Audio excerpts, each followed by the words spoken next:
Sa hinaharap, ang mundo ay mahahati sa dalawang panig, ang mayayamang tao sa offshore at ang mahihirap na tao sa inland. Kapag ang mga mahihirap ay naging 20, mayroon silang isang pagkakataon na makapasa sa isang programa sa pagpili na tinatawag na proseso. Ang mga napili ay ang 3% at hindi na sila bumalik. Sa taong 104 ng proseso, narinig ni Michelle ang isang boses mula sa kanyang earpiece na nagsasabi sa kanya na bukas ang mga pintuan sa proseso ng pagpili. Ang isang malaking pulutong sa inland ay papunta na doon, kaya nakipagkita si Michelle sa kanyang kaibigan na si Bruna at sumama sila sa paglalakad. Pagkatapos umakyat sa mahabang landas sa isang burol, ang mga kalahok ay nakarating sa isang pasilidad kung saan sila dinidisimpekta at binibigyan ng malinis na damit. Pagkatapos ay lalabas si Ezekiel upang ipaliwanag na 3% lang sa kanila ang pipiliin na pumunta sa offshore, kung saan nilikha ng founding couple ang perpektong mundo. Binanggit din niya na may mga rebelding grupo na gustong sirain ang sistema, ngunit nanunumpa siya na hindi sila mananalo. Direktang nakipag-usap si Ezekiel sa ilang kalahok gamit ang kanilang mga pangalan bilang isang paraan ng pagmamanipula at ginagawa ang lahat na umawit ng pasasalamat para sa proseso. Habang ang mga kandidato ay nakadirekta sa mga silid ng panayam, nakipagkita si Ezekiel kay Aline na hindi niya nakikilala.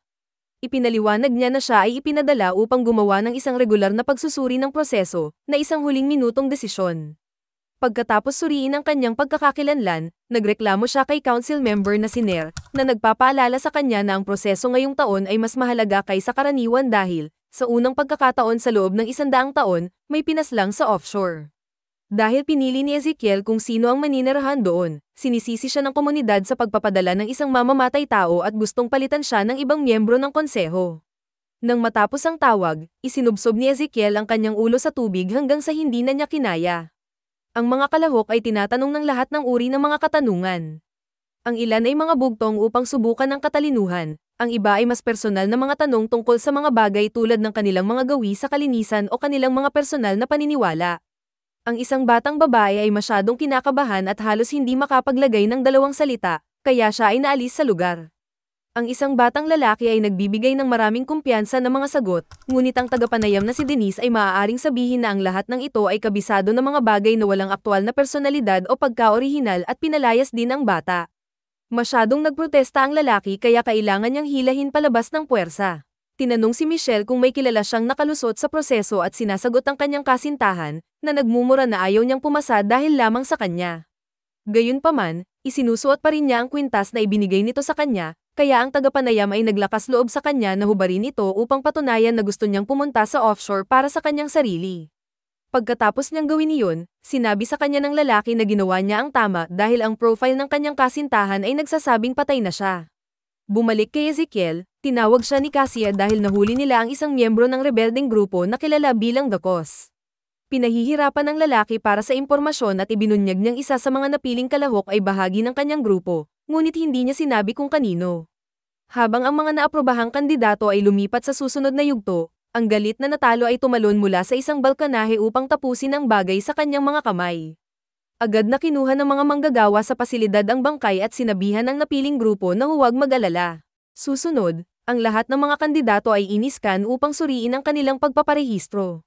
Napansin ni Joanna na may pekeng pagpaparehistro si Rafael, ngunit inaprubahan siya ng scanner at pumasa siya sa susunod na pagsubok.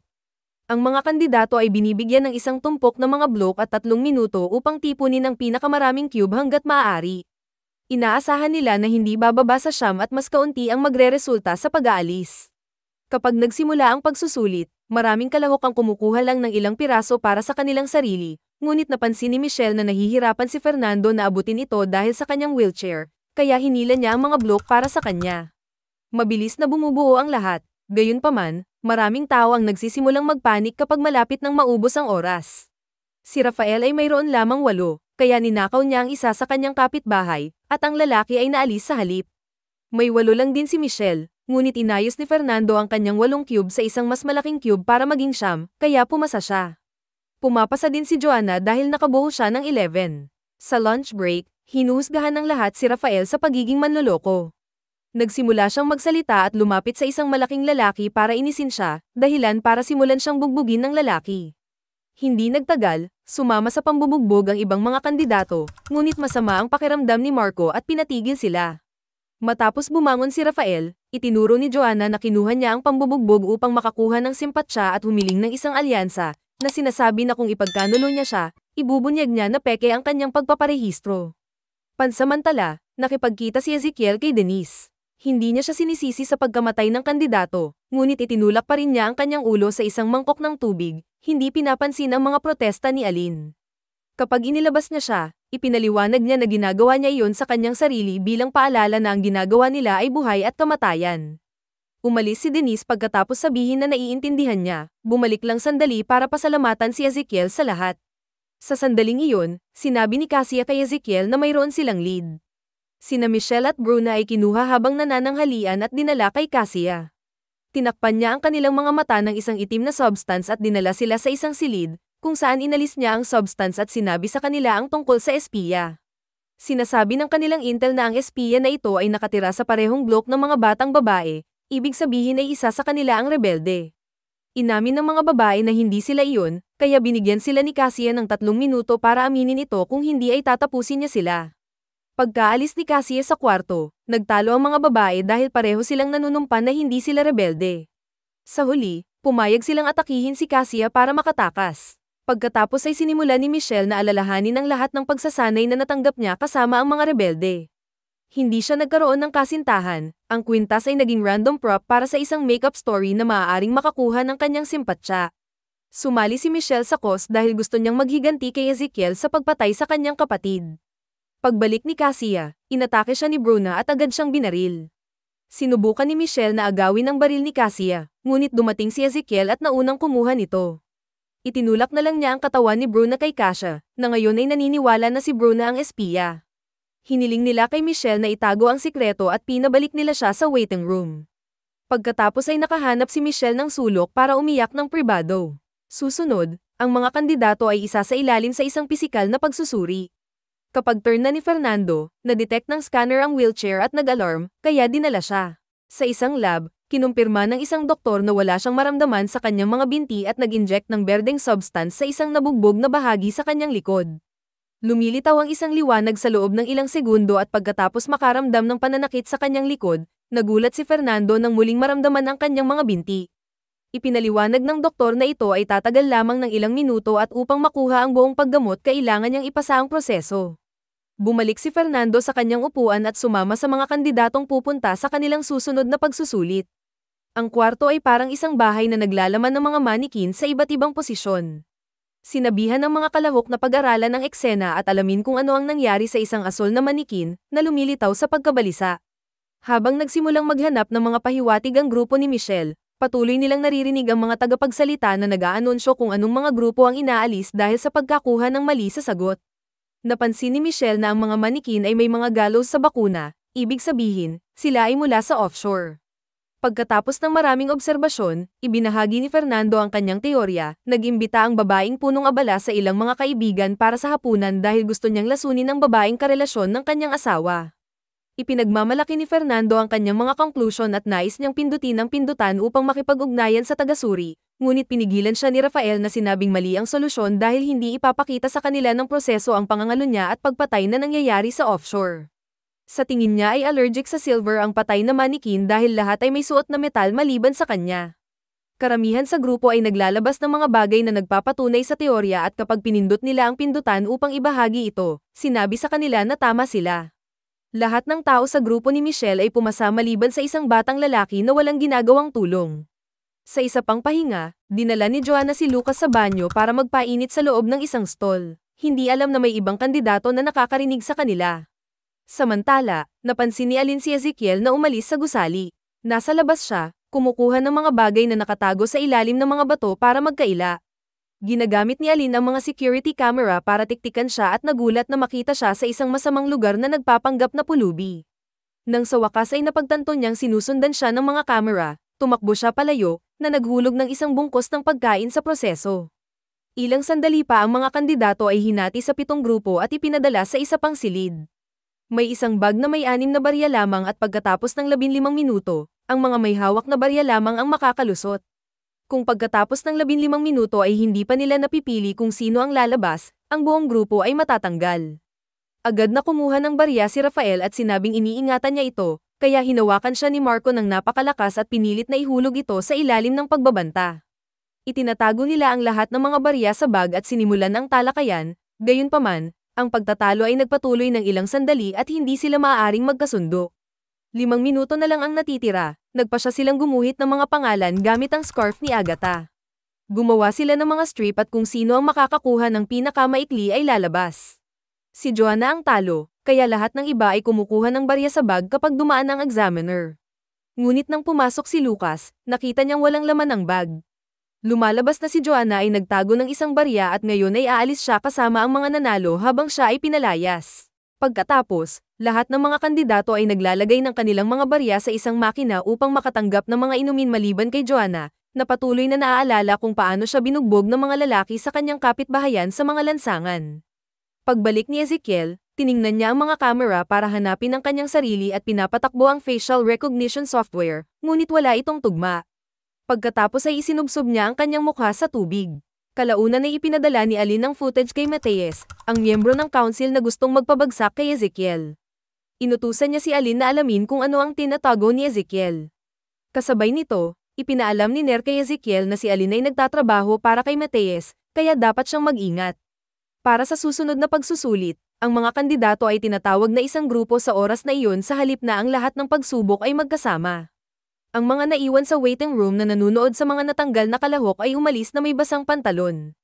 Tinawag ni Denise ang grupo ni Michelle at ipinaliwanag na kailangan nilang tumawid sa tunnel bilang isang grupo sa loob ng 5 minuto. Sa loob ng tunnel, nakatagpo sila ng countdown at pagkutitap ng mga ilaw na nagpapahirap na makita. Maya-maya ay nagsimula na silang makarinig ng mga boses at nakita ni Fernando ang kanyang sarili na naglalakad muli. Lumalabas na may gas sa tunnel na nagpapahalusinate sa kanila at dapat nilang malampasan ang kanilang paranoia para makalabas. Hindi nagtagal, ang lahat ay nagyelo sa takot maliban kay Joanna, na tumatakbo sa unahan at nakarating sa dulo. Gayunpaman, kapag hiniling niya na palabasin, ipinaalala niya na ang buong grupo ay dapat na nasa pintuan ng sabay-sabay. Si Joanna ay patuloy na nakakarinig ng mga boses na nagsasabi sa kanya kung gaano siya kakilakilabot, ngunit hindi niya ito pinansin at patuloy na dumaan sa lagusan upang itulak ang iba patungo sa pintuan. Isa-isang iniligtas ni Joanna ang lahat, kinaladkad pa si Agatha sa mga binti. 3 segundo na lang ang natitira, ipinatong nila ang kanilang mga kamay sa scanner at binuksan ng pinto, na sabay na huminto sa gas. Pagkatapos, ang mga nanalong kandidato ay dinadala sa mga dorm upang magpalipas ng gabi. Si Agatha ay natigil pa rin sa isang panic attack, ngunit ipinangako ng tagasuri na malapit na itong mawala. Sina Fernando at Michelle ay nag-uusap ng pribado at nauwi sa paghalik. Habang nagpapahinga si Joanna, naalala niya ang araw na pumasok siya sa bahay ng mga lalaking umatake sa kanya para magnakaw ng baril at isang bag ng mga gamit. Sa kanyang paglabas, nagulat siya sa isang ingay at pinaputok niya ang kanyang baril. Sa kanyang pagkabigla, ang ingay ay nanggaling sa isang laruan na sasakyan at siya ay aksidenteng nakapatay ng isang bata. Sa kasalukuyan, napansin ni Joanna na may gumagalaw at sinusundan ng figure sa banyo. Nang tumingin siya sa isang stall, sa tingin niya ay nakita niya ang patay na bata. Ito ay si Agatha, na tumalon sa kanya upang sakalin siya. Nahanap sila ni Rafael at sa una, nanunood lang siya, ngunit sa huli, pinutol niya sila at napahinto si Agatha sa tamang oras. Samantala, nakatanggap si Ezekiel ng alerto sa computer at nakakita ng isang bata na palihim na dumadaan. Pumunta siya upang mag-imbestiga at natagpuan ang bata sa isang pasilyo. Augusto ang pangalan niya at nandoon siya dahil nagugutom siya. Matapos matiyak na tanggalin ang footage sa mukha ni Augusto, dinala siya ni Ezekiel sa kanyang silid upang magsalo ng hapunan. Para sa batang ito pala ang pagkain na dinala ni Ezekiel sa masamang kapitbahayan, kaya ipinaliwanag niya na hindi siya makakadalaw sandali dahil binabantayan siya. Niregaluhan siya ni Ezekiel ng isang pares ng salamin para mas makakita si Augusto, binibigyan din niya siya ng cube para paglaruan. Nang kumatok si Aline sa kanyang pintuan, itinago ni Ezekiel si Augusto bago siya pinapasok. Tinanong niya kung bakit may 2 plato ito sa labas at kung normal lang para sa mga empleyado na umalis sa gusali sa panahon ng proseso, ngunit iniiwasan ni Ezekiel ang lahat ng kanyang mga tanong.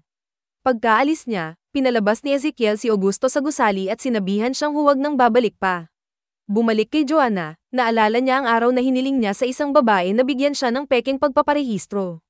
Ang implant ay kailangang ipasok sa pamamagitan ng operasyon at nasa ilalim ng pangalan ng dating may-ari, kaya ang batang babae ay naging Joanna upang itugma ito. Makalipas ang ilang oras, Nagising si Joanna mula sa operasyon upang malaman na may bounty sa kanyang ulo para sa pagpatay sa bata. Nadismaya ang babae sa kanya at pinalayas siya. Sa kasalukuyan, hinahanap siya ni Rafael at nakita ang peklat. Sinabi niya sa kanya na hindi siya masamang tao at pinapalakas nila ang kanilang alyansa. Kinaumagahan, umalis sina Joanna at Fernando sa silid at nadiskubring naharangan na ngayon ng pader ang daanan nila. Habang sinasabi ni Fernando sa iba na nakulong sila, sinisiyasat ni Joanna ang isang vent. Sinubukan ni Marco na buksan ng isang pinto at hilahin ang ilang mga lever sa tabi ng kanilang mga kama, ngunit walang nangyari.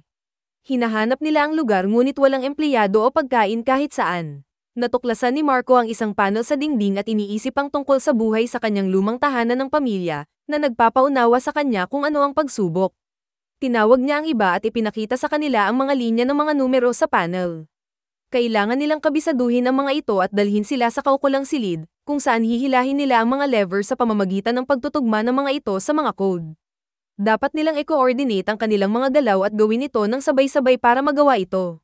Sa pamamagitan ng mabilis na paggalaw, hinihila ng mga koponan ang mga lever at matagumpay na na-activate ang vent, na bumababa ng ilang pagkain at tubig para sa kanila. Sa kasamaang palad, ang gate ay hindi pa bukas at ang pagkain ay sapat para sa isang tao lamang. Nagtatalo sila kung sino ang dapat kumuha nito at piliin na pumunta ayon sa alpabeto para maging patas, kaya kumain muna si Agatha. Samantala, pumunta si Aline sa kwarto ni Ezekiel at sinubukang gamitin ang kanyang computer, na nangangailangan ng fingerprint para ma-access ito. Pumili siya ng print ng cube puzzle at ginamit ito sa computer, ngunit tinanggihan siya. Nagpapadala ito ng alerto kay Ezekiel. Nagpatuloy si Aline sa paghahanap sa kwarto hanggang sa pigilan siya ni Cassia at dinala siya. Tumawag si Ezekiel sa konseho at inakusahan si Mateus na nagpadala ng espiya sa harap ng iba. Pansamantala, sinusuri ni Aline ang print mula sa cube. Bumalik sa mga kandidato, sa tuwing malulutas nila ang isang serye ng mga numero, ang vent ay nagbibigay sa kanila ng mas maraming pagkain at ang panel ay nagre-reset sa isa pang pagsusulit. Ang koponan ay patuloy na nagtutulungan ng walang mga isyu at sa huli, lahat ay kumakain ng isang bagay, kaya walang sino man ang madidisqualify. Tumanggi si Ezekiel na ipasa ang lahat at nagpas siyang gumawa ng ilang pagbabago. Ang mga kandidato ay patuloy na nagtatrabaho ngunit sa susunod na 10 beses na nalutas nila ang panel, walang pagkain na nahuhulog at ang grupo ay nauubos. Nagsimula ang pagtatalo at nagpasya silang matulog sa ngayon, hindi pinapansin ang mga pakiusap ni Marco na magpatuloy. Nanatili si Agatha upang manatiling nakatitig sa panel, nahuhumaling sa mga numero. Sa sandaling iyon ay bumagsak ang isang bungkos ng pagkain at tumakbo ang mga kandidato para kumuha ng ilan habang nagtutulak sila sa isa't isa. Itinaas ni Michelle ang kanyang boses para pigilan sila para mahati nila ang mga pakete ng patas. Napagtanto ni Marco na ang lahat ng pagkain na ito ay nangangahulugan na ang pagsubok ay nagbago at kailangan nilang maghanap ng paraan upang makalabas. Binasag ng pinakamalakas na kandidato ang ilang kama at ginagamit ang mga piraso upang piliting buksan ang pinto. Pagkatapos ng maraming pagsisikap, nagawa nilang buksan ito ng sapat na lapad upang ilagay ang isang metal bar para hawakan ito. Gayunpaman ang bar ay nagsisimula ng yumuko at ang lahat ay nag-aalala na madudurog, kaya tumawid muna si Rafael. Sa dulo ng isang koridor, nakakita siya ng isa pang pinto na nakalock din, kaya kailangan niyang bumalik at ihulog ang masamang balita. Naubos na ng working team ang lahat ng pagkain nila dahil sa pagod, kaya ginabayan sila ni Marco na subukang kumuha ng pagkain sa iba. Kapag tumanggi ang isang lalaki, nagiging agresibo si Marco na muntik na niya itong patayin, na pinipilit siyang ibigay ang pagkain. Pagkatapos ay ginagabayan ni Marco ang kanyang grupo na magnakaw ng pagkain sa bawat silid, kung minsan ay nagpapatago ang ilang kandidato sa masikip na espasyo upang mapanatili ang kaayusan. Ang isang flashback ay nagpapakita na siya ay nagmula sa isang pamilya na palaging nanalo sa proseso at lumipat sa offshore pagkatapos mag-iwan ng isang bata upang ipagpatuloy ang legacy. Iniwan din ni Marco ang isang buntis bago sumali at sa tingin niya ay isang uri ng elite. Nakita ni Fernando ang lahat ng ito mula sa malayo at nagpatuloy siya upang bigyan ng babala ang iba pang mga silid. Si Joanna ay patuloy na naghahanap sa lugar at natagpuan si Agatha na walang malay sa sahig, kaya kinuha niya ang kanyang sapatos. Inilagay ang mga ito sa kanyang mga kamay, nagsimulang umakyat si Joanna sa labasan ng hangin, at nakita si Ezekiel na naghihintay sa dulo. Habang sina Michelle, Fernando, at ilang iba pa ay gumagawa ng barikada, sinabi ni Ezekiel kay Joanna na nakapasa sila sa unang kalahati ng pagsusulit, ngunit ang punto ay turuan silang hindi patas ang mundo para ipakita nila ang kanilang tunay na kulay. Patuloy na hinahabol ng gang ang pagkain at hinampas ni Marco ng metal bar ang isang babae, na naging dahilan upang maging ang kanyang grupo ay hindi komportable. Napagtanto ni Rafael na patay na ang babae at tinawag niya si Marco, ngunit nang subukan niyang suntukin siya ay pinigilan siya ng gang. Ngayon ay walang pagpipilian si Rafael kundi tumakbo, at sa huli, narating niya ang barikada. Noong una, ayaw siyang papasukin ng iba, pero pagkatapos niyang may ibulong sa tenga ni Michelle, pinadaan siya nito. Samantala, sinabi ni Ezekiel kay Joanna na sinimulan ito ng mga kandidato at dapat nilang tapusin ito. Nag-aalok din siya ng ilang pagkain, ngunit kung kakainin niya ito ay aalisin siya. Gusto niyang bumalik siya, tapusin ang pagsusulit, at patunayan na karapat-dapat siyang mas mabuti. Habang sinira ng gang ni Marco ang unang barikada, bumalik si Joanna at pinatay ang isang bantay gamit ang isang metal bar. Pagkatapos ay inilabas niya ang mga taong ibinukod ni Marco at ginabayan sila sa isang kontra-atake. Isang malaking away ang naganap sa mga kandidatong nagsusuntok at nagsipa sa isa't isa sa buong lugar, ngunit nauna pa ring bumaba ang barkada ni Marco. Biglang sumigaw si Joanna para tumigil sila at sinabihan ng mga tao sa likod ng kabilang barikada na lumabas. Nagsimulang tumunog ang isang alarma at sa wakas ay bumukas ang magkabilang pinto, kaya nagmamadaling lumabas ang mga kandidato. Isang walang malay na si Agatha, ang patay na babae, at ang barkada ni Marco ang naiwan. Dumudugo na si Marco at halos hindi na makagalaw, pero nag-effort siya at gumapang papunta sa pinto na ngayon ay nagsasara na. Dahil hindi siya mabilis, nadurog siya ng pinto. Habang papalabas ng gusali ang grupo, naiisip ni Rafael ang huling gabi kasama ang kanyang kapatid. Nasubukan na pala ni Rafael ang proseso at nabigo. Turn na ng kanyang kapatid sa taong ito, kaya pinatulog siya ni Rafael gamit ang alkohol at ninakaw ang kanyang implant, na kinuha rin ang kanyang pangalan. Pagkatapos ay sinabi niya sa mga rebelde na nakahanap siya ng paraan upang muling sumali sa proseso. Sa isang hardin, nakilala ng mga kalahok si Ezekiel, na nagsasabing 7% lang ng mga kandidato ang nakakaabot ng ganoon. Nang bumalik si Ezekiel sa pasilidad ay nakaharap niya si Aline, na nagpakita sa kanya ng larawan ni Augusto na nakuha niya sa pamamagitan ng pagsusuri sa fingerprint. Hindi pa siya nag-uulat ng anuman sa konseho at nag-aalok ng 2 opsyon. Kung magsasalita siya, ikukulong siya sa Recovery and Treatment Center hanggang sa mamatay siya. Ngunit itatago niya ang sikreto kung matatapos niya ang taon at magbibitiw sa pamamagitan ng pagbibigay sa kanya ng kanyang kahalili. Isang flashback ang nagpapakita na si Ezekiel ay dating kasal sa isang examiner na nagngangalang Julia. Sa tuwing sobrang stress si Ezekiel, dahan-daang minamasahe ni Julia ang kanyang ulo sa tubig. Isang araw sa proseso, inalis ni Julia ang isang kandidato dahil may anak siya, ngunit hindi niya sinabi sa ibang miyembro ng koponan kapag nalilito sila sa kanyang pinili. Nabuhay ng maligaya sina Ezekiel at Julia sa loob ng 1 taon, at nang magsimula ang susunod na proseso, hiniling ni Ezekiel kay Julia na maging katulong sa pinuno ng proseso. Nang magsimula ng kaguluhan ng mga rebelde sa mahirap na lugar, aksidenteng nabaril ng mga opisyal ang isang lalaki.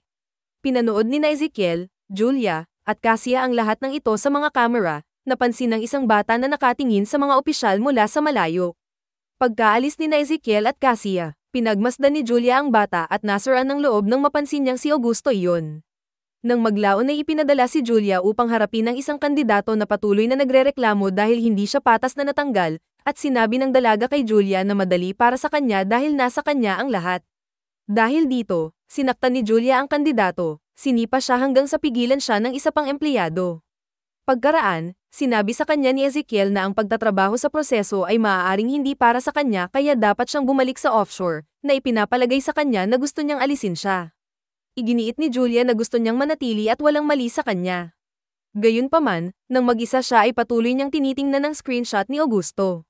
Nang sumunod na taon habang abala si Ezekiel sa susunod na proseso, patuloy na ginagamit ni Julia ang computer para subukang hanapin ang address ni Augusto. Nagsimula itong makaapekto sa cycle ng kanyang pagtulog at naging kahina-hinala si Ezekiel. Isang gabi, tiningnan ni Ezekiel ang computer at natuklasang pinanood ni Julia ang parehong video ng 127 beses. Kinaumagahan, sinabi ni Ezekiel kay Julia ang natuklasan niya at nakiusap na kausapin siya kung hindi ay kailangan niyang ipadala siya sa recovery center. Matapos niyang mangako na itatago ang sikreto, ipinagtapat ni Julia na anak niya si Augusto at nakonsensya siya dahil tinalikuran niya ito para pumasok sa proseso. Gusto niya itong makita muli, ngunit sinabi ni Ezekiel na hindi ito posible at kailangan niyang hintayin na makapasa din ang bata sa proseso. Pagkalipas ng ilang araw, pinanood muli ni Julia ang video at sa wakas ay nahanap niya ang address ni Augusto, kaya nagpa siya siyang umalis sa pasilidad. Napansin ni Ezekiel at inutusan ng mga gwardya na isara ang gate, ngunit gumulong si Julia sa ilalim nito sa tamang oras. Isang desperado na si Ezekiel ang sumunod sa kanya, mabilis siyang sinalo at binuhat pabalik. Pagkatapos ay ipinadala niya siya sa recovery center sa offshore. Nang gabing iyon ay kinuha ni Julia ang nakaprint na screenshot ni Augusto at tuluyang sumuko. Pumunta siya sa dalampasigan at naglakad papunta sa tubig para tapusin ang mga bagay sa kanyang sariling mga kamay. Kinabukasan, ipinaalam ni Ner kay Ezekiel ang pagkamatay ni Julia, na sinasabing ito ang unang pagtanggal sa sarili sa kasaysayan ng offshore. Naging dahilan nito upang simulan ni Ezekiel ang paglagay ng kanyang ulo sa tubig. Maya-maya habang tinitingnan ng mga gamit ni Julia, nakita ni Ezekiel ang larawan ni Augusto, kaya nagbihis siya bilang pulubi at hinanap siya. Sa isang lumang gusali, hinikayat niya si Augusto na lumabas na may dalang pagkain at ipinakita sa kanya ang singsing ni Julia, na sinasabing nandoon ang lahat ng alaala ng kanyang ina. Makukuha lang niya ito kapag nakarating na siya sa offshore. Sa kasalukuyan, nalaman ni Ezekiel mula kay Ner na nag-file si Alin ng kanyang ulat na may tanging papuri para sa kanya. Samantala, kausap ni Michelle si Rafael ng pribado dahil alam niyang kasama ito ng mga rebelde, iyon ang ibinulong nito sa kanya. Ipinaliwanag niya na kasama rin niya ang cause at nakita niya ang isang larawan niya sa punong tanggapan. Pumayag silang itago ang sikreto ng isa't isa. Pagkatapos ang mga kandidato ay binibigyan ng mga individual na silid, kung saan makikita nila ang mga larawan ng kanilang sarili kasama ang kanilang mga pamilya. Kapag nawala ang mga larawan sa screen, lalabas ang mga pamilya upang bisitahin ang mga kalahok. Inamin ng ama ni Fernando na ang mga pamilya ay dinadala sa ilalim ng suhol, sila ay mababayaran kung makukumbinsi nila ang mga kandidato na umalis. Isinasaalang-alang ni Fernando na sumuko matapos makakita ng labis na karahasan at kamatayan, ngunit nais ng kanyang ama na manatili siya. Nagkaroon ng pagtatalo at sa huli, sinabi ng ama kay Fernando na kung susuko siya, wala na siyang mababalikang bahay dahil hindi na niya ito aalagaan. Walang choice si Fernando kundi ang manatili. Si Joanna ay isang ulila, ngunit nakatanggap siya ng isang bisita na kumatok sa kanya mula sa likuran. Nang magising siya, nalaman niyang hinanap siya ng lalaki para makuha ang bounty sa kanyang ulo, ngunit ngayon ay nagpapanggap siya bilang tatay niya para makuha ang pera.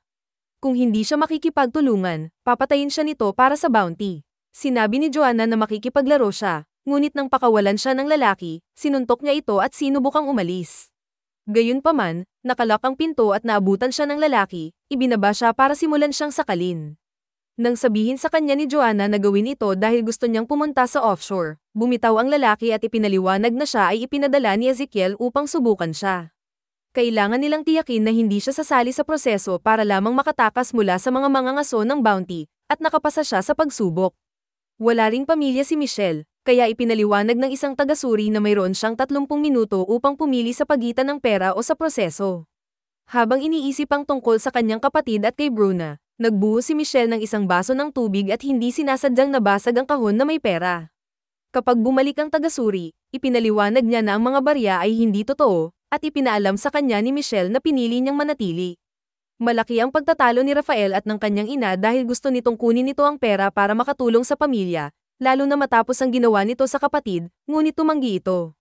Sa huli, sinampal siya ng kanyang ina at umalis. Sa kanyang paglabas, sumigaw siya na ipinagkanulo ni Rafael ang kanyang sariling pamilya. Pinapanood niya itong umalis at napansing pinili ng ilang kandidato ang pera. Samantala, dinala ni Ezekiel ang kubo kay Augusto at nagpaalam. Hindi na siya babalik kung kaya't simula ngayon ay kailangang alagaan ni Augusto ang kanyang sarili. Pagbalik niya sa pasilidad, sinabi niya kay Cassia na bina-blackmail siya ni Alin, ngunit hindi niya ibinahagi ang mga detalye. Pagkatapos ng pagsusulit, ang natitirang mga kandidato ay sasabihin na sila ay tatawagin ng isa-isa mula ngayon. Habang naghihintay, binisita ni Fernando si Michelle at nagsimula silang magbakbakan. Nang magsimula ang mga panayam, si Joanna ang una sa listahan, gayunpaman, ang kanyang pagtigil sa pagsusulit ay ang kapalit ng pagsusulit sa kanyang pamilya kaya siya ay nakapasa na. Si Michelle ang susunod. Binigyan siya ng espesyal na damit at sinabing kailangan niyang kumbinsihin ng isang mag-asawa na ipirma ang kanilang anak para sa proseso pagdating ng panahon. Gayunpaman, nang pumasok siya sa silid, nahanap ni Michelle ang mga magulang ni Bruna at sinabi sa kanya ni Cassie sa pamamagitan ng earpiece na dapat niyang sabihin sa kanila ang tungkol sa pagkamatay ni Bruna. Pagkatapos ng ilang pag-aalinlangan, sinabi ni Michelle sa mga magulang na namatay si Bruna sa isang aksidente, na naging sanhi ng pag-iyak nila. Pagkatapos ay sinabi ni Michelle na naroon siya para humingi ng tawad sa pangalan ng proseso at sinusubukan pa rin silang kumbinsihin na i-sign up ang isa pa nilang anak na babae, na ikinagalit nila ng husto. Nang sinubukan nilang umalis, ipinagtapat ni Michelle na namatay ang kanyang kapatid sa proseso. Umiiyak siya habang inilalarawan kung paano siya namatay sa proseso at sa loob ng maraming taon, kinasusuklaman niya ang sistema. Ngunit nang sumali siya sa proseso, napagtanto niyang ginagawa niya ito para hindi mawalan ng saysay ang pagkamatay nito. Sa palagay niya ay magagawa rin ito ng kapatid ni Bruna, at pumayag ang mga magulang na papirmahin siya. Naipasa ni Michelle ang kanyang pagsusulit at kapag nagtanong si Cassia tungkol sa kwento, nagkukunwari siyang gawa-gawa ito. Samantala, hinamon si Fernando na makabuo ng bagong pagsubok para sa proseso sa loob ng 30 minuto. Kapag naubos ang oras, ibinahagi niya ang kanyang ideya, ang mga kandidato ay nangangailangan ng mas mahusay na pagganyak, kaya dapat silang masuri nang hindi nalalaman na sila nga. Ang isang tagasuri ay gagawa ng isang kasinungalingan upang papiliin sila sa pagitan ng proseso at isang bagay na mahalaga, tulad ng isang magulang na namamatay. Ang ideyang ito ay nagpapahintulot kay Fernando na makapasa. Dapat project ni Rafael ang ilang mga imahe sa magkabilang pader sa eksaktong 6 p.m. Dahil ang mga controllers ay nasa magkabilang dulo ng bulwagan, kailangan niyang kumbinsihin ang isa pang kandidato na tulungan siya. Sinusubukan niyang tanungin ang unang lalaki na nakita niya, ngunit naalis na siya. Pagkatapos, hinanap niya si Joanna, na pumapayag na tulungan siya kung aaminin niya kung bakit niya dinaya ang kanyang pagpaparehistro. Sinabi niya sa kanya na alam na siya ng administrasyon at napatawad na siya, kaya tutulong siya kung mapapatawad din ang dahilan nito. Tumanggi si Rafael na sabihin sa kanya, kaya sinubukan niyang sumunod kay Fernando. Nang tanggihan din siya ni Fernando, sinabihan siya ni Rafael na gawin ito para kay Michelle at ibinahagi nilang pareho silang rebelde. Kung si Fernando ang nagpakita sa kanila, pareho silang papatayin. Walang choice si Fernando kundi tulungan siya at sa 6 p.m. ay matagumpay na lumabas ang mga imahe sa dingding ng sabay-sabay, kaya dumaan din si Rafael. Pagbalik ni Michelle sa kanyang silid, kinuha niya ang isang glass shard mula sa trash can at ginamit ito upang alisin ang isang kapsula ng lason sa kanyang balakang. Habang isinasara ang sugat, naalala niya kung paano ibinigay sa kanya ng isang rebelde ang kapsula, na nagpapaliwanag na kailangan niyang lunukin ito kung siya ay mahuli. Sa halip na kunin ito, dinala ni Michelle ang kapsula habang kasama niya ang iba sa hapunan. Nilapitan niya si Ezekiel at pinasalamatan siya para sa proseso na may kasamang yakap, na nagbibigay sa kanya ng pagkakataong maglagay ng lason sa kanyang inumin. Bago humigop si Ezekiel, nilapitan na siya ng mga examiners para makipagkwentuhan at maghalo ang baso. Nang tuluyan na silang uminom, ang isang tagasuri ay nalason sa halip at siya ay bumagsak sa lupa. Agad siyang dinala sa mga doktor, ngunit wala silang magagawa at siya ay namatay. Nagsagawa ng ilang pagsusuri ang mga doktor at kinumpirma ang lason sa dugo ng lalaki, kaya sinimulan ni Ezekiel na suriin ang footage ng seguridad. Samantala, sinabi ni Rafael kay Michelle na nakita niya ang kanyang ginawa at alam ni Fernando ang tungkol sa kanila. Kinausap siya ni Michelle, ngunit tiniyak ni Fernando na itatago niya ang sikreto. Wala na siyang pakialam sa offshore, siya lang ang iniintindi niya. Sa sandaling iyon ay tumunog ang alarma at sinabihan ng mga kandidato na dapat silang manatili sa bulwagan hanggang sa karagdagang paunawa. Pagkatapos ay hiniling ni Michelle kay Rafael na alisin ang kanyang walang laman na kapsula, ngunit biglang dumating si Ezekiel na may kasamang mga gwardya kaya't inihagis ito ni Rafael sa balkonahe. Isa-isang tinanong ang mga kandidato ng pribado, at nagsimulang isipin ni Joanna na isa itong pagsubok. Kapag turn na ni Fernando, nanunumpa siyang wala siyang alam, ngunit napansin ni Ezekiel na kinakabahan siya at ipinaliwanag niya na kung may pinoprotektahan si Fernando, ituturing siyang kasabwat. Sunod na tinawag si Michelle at nakipag-inuman sa kanya si Ezekiel. Napansin din niya ang kanyang sugat, kaya nagkunwari siyang ninakawan siya bago siya sumali sa proseso. Ipinakita sa kanya ni Ezekiel ang isang video ng katawan at ang balo na umiiyak sa kanya, ngunit hindi siya sinira nito at patuloy siyang nagmumura na wala siyang alam kaya siya ay napalaya. Sa kanyang pagbabalik, si Michelle ay nagsimulang makaramdam ng sakit. Hinanap siya ni Fernando at tinulungan siyang kumalma nang isipin niyang ibigay ang sarili. Mukhang may truth serum ang inumin ni Ezekiel, ngunit salamat sa tulong ni Fernando, nanatili si Michelle sa koridor. Pagkatapos, sinabi ni Ezekiel sa konseho na si Aline ang gumawa nito. Habang hinuhuli siya ng mga gwardya, ipinakita ni Ezekiel ang security footage ng sandaling binuhusan siya ng inumin. Nagpakita rin siya ng video ng rebelding nakunan nila ilang araw na ang nakakaraan, na nagpapanggap na si Aline ay nagtatrabaho para sa cause sa lahat ng panahon. Nabigyan ng pagkakataon si Aline na magsalita at sinubukan niyang ibahagi ang dumi na mayroon siya kay Ezekiel, ngunit nahak ni Ner ang kanyang mga file at pinalitan ang mga ito ng kanyang ulat ng papuri. Samantala, hiniling ng nahuli na rebelde si Cassia na panatilihin ang kanyang pagtatapos sa deal at tapusin ang mga bagay, ngunit sa halip na patayin siya, umalis si Cassia. Ang mga kandidato ay ipinadala sa kanilang mga silid at nakita ni Michelle si Ezekiel na naghihintay na may dalang kapsula. Kinaumagahan, ang lahat ng kalahok ay ginigising ng mga mensahe ng pagbati sa pagpasa sa proseso. Pumunta si Fernando sa silid ni Michelle, ngunit nawawala siya at nagulo ang kanyang mensahe. Sa sandaling iyon ay sinabi sa kanya ni Ezekiel na naalis na si Michelle, kaya inanunsyo ni Fernando na gusto niyang umalis. Agad siyang umalis sa gusali at nakahanap ng isang tagasuri sa labas na nagpaalam sa kanya na ginamit nila ang kanyang pagsubok upang suriin ang kanyang pagganyak, at siya ay nabigo. Nagulat si Fernando at hiniling na makita si Michelle, ngunit isinara at nilock siya ng gate. Pansamantala, pina-waterboard si Michelle, ngunit hindi siya nagsasalita. Sinabi ni Ezekiel sa mga gwardya na umalis at inamin nila ni Cassian na naghinala sa kanya sa simula. Patuloy siyang humihingi ng mga sagot at hinawakan ng kanyang buhok hanggang sa ipaliwanag niya na gusto niya itong patayin dahil pinatay niya ang kanyang kapatid.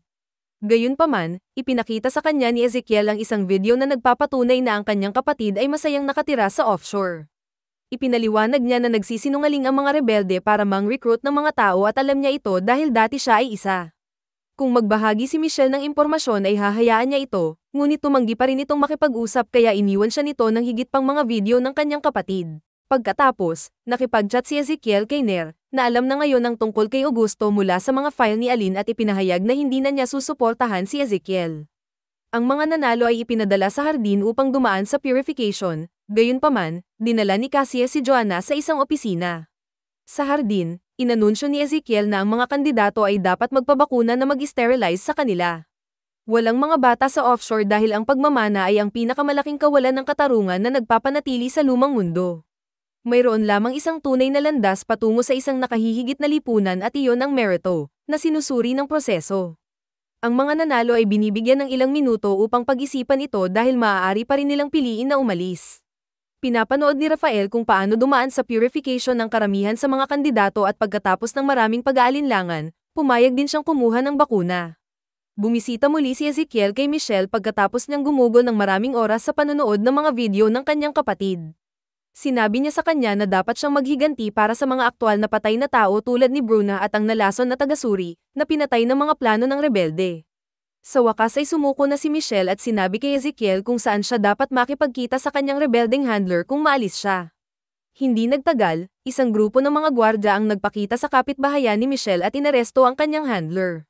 Nalulugod sa mga resultang ito, binigay ni Ezekiel kay Michelle ang bakuna at tinatanggap siya sa offshore, na nagpapaliwanag na ang isang tao lamang na nasa magkabilang panig ang makakatiyak sa kanilang mga paniniwala. Kailangan muna niyang magpalipas ng oras sa recovery center, ngunit maaaring bisitahin siya ng kanyang kapatid doon. Tinanong ni Ezekiel kung may iba pang mga rebeldeng espiya, ngunit sinabi ni Michelle na wala. Pagkatapos, nakipagkita si Ezekiel kay Joanna dahil mayroon itong huling pagsubok para sa kanya, na nagsasabing may potensyal siyang maging higit pa sa isang ordinaryong mamamayan.